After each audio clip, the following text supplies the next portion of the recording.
දැන් දයාසිරි හරි ප්‍රසිද්ධයි මේ බොරුවට චැලෙන්ජ් බාර ගන්නව උත්තර දෙන්නේ නැහැ. දැන් ඔබ ඇවිල්ලා කලින් බාරගත්ත පාර්ලිමේන්තුවේ මල්ලක තියෙන ලිස්ට් එක මේ මොකද්ද මේ මොනවද මේ ජනරල් අරමුදල එදත් ඇව්වා. එදත් කිව්වා මොකද්ද අපිට කියලා ෂේප් වුණා. RTI එකෙන් ඉල්ලුවා කියලා. ඊළඟ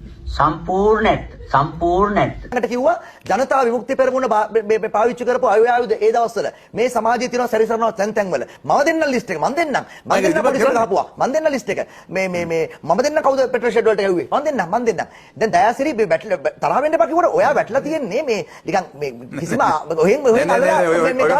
ඔය කතාව මට කියන්න ඉන්න එපා මොකද හේතුව කොහොමද නෑ අරුද ලිස්ට් එක දැම්මෙත් නෑ නෑ ඔයානේ කියන්නේ පොඩක් ඉන්න දැන් මම මේ පොලිසියට ස්වයංක්‍රීය තුවක්කු 25යි සබ්මැෂින් ගන් 14යි රයිෆල් 13යි හොරණ කහතුඩුව කුඹක ග්‍රාමාරක්ෂක පුහුණු කඳවුරට ගිනියයි විශාල ප්‍රමාණයක් පැර ගන්නලාදී කොච්චරද කියලා කියන්නේ කරුණායක ගුවන් හමුදා කඳවුරට 88 අප්‍රේල් 22 බූරුව ගව්වා ආපහු කොහෙන් ගන්නද ධර්මල් ලියනවා ඔබ කියනවා අපි අහන් ඉන්නවා කොහෙන් ගන්න ෆිගර්ස් දාන්න ඉතින් මේ ඔක්කොම ඉතින් තියෙනවනේ මේ ඔක්කොම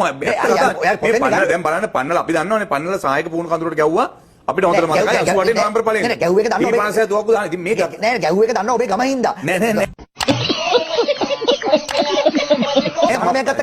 චමුන්ත මම මේ නිකන් වෙනේම නෙමෙයි කියවන්නේ නෑ හරි මේ කරුණු ඔබ කියවන්නේ ධර්මන්ගේ පොත එයා ලියනවා ඔබ කියනවා අපි අහගෙන ඉන්නවා හරි මේක හැර වෙන